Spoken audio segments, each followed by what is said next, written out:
আল্লাহ রাব্বুল আলামিন যেন আমাকে আল্লাহর গোলাম হিসেবে তার নিকটেই যেন আমার মাথাকে অবনত রাখেন।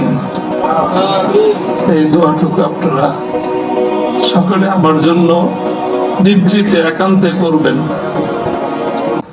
কাটা কাটা কয়েকটা কথা আমি বলবো, সময় দীর্ঘ নয়।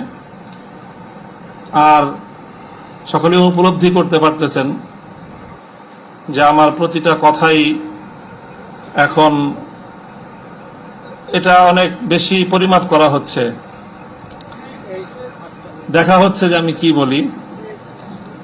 আপনারা যতটুকু মনে করতেছেন যে শুধু একটা কর্তৃপক্ষ দেখতেছে, তা না, দুইটা কর্তৃপক্ষ দেখতেছে, এবং একটা কর্তৃপক্ষ আরেকটা কর্তৃপক্ষ থেকে অনেক বেশি প্রবল। একটা জমিনের কর্তৃপক্ষ আর একটা আসমানের কর্তৃপক্ষ। আমি আপনাদের কাছে দোয়া চাই, জমিনের এই কর্তৃপক্ষের প্রভাব থেকে আসমানের কর্তৃপক্ষের প্রভাব যেন আমার উপর বেশি থাকে। আল্লাহ রাব্বুল আলামিন যেন আমাকে আল্লাহর গোলাম হিসাবে তার নিকটেই যেন আমার মাথাকে অবনত রাখেন। এই দোয়াটুকু আপনারা সকলে আমার জন্য নিভৃতে একান্তে করবেন। দ্বিতীয় কথা,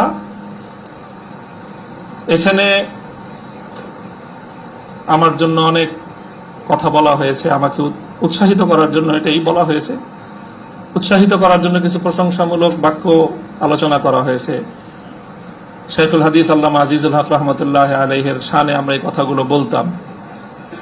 সময়ের এতটা অল্প ব্যবধানেই সেই কথাগুলো যে আমার সন্তানেরা যারা বলেছে, আমি সন্তানই বলবো।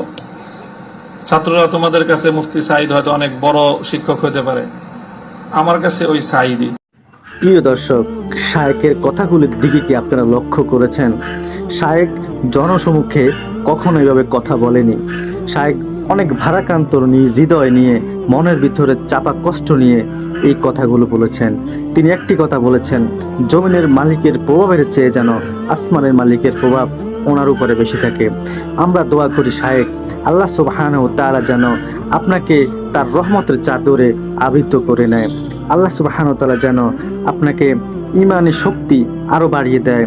আপনি অতীতে যেভাবে কথা বলেছেন, আল্লাহ যেন আপনাকে সেভাবে তার চেয়েও বেশি তেজি কণ্ঠে, দারাজ কণ্ঠে হক কথাগুলি বলার তৌফিক দেয়। আল্লাহ সুবহানাহু ওয়া তাআলা আপনাকে যেন সমস্ত বিপদ থেকে, মুসিবত থেকে হেফাজত রাখে।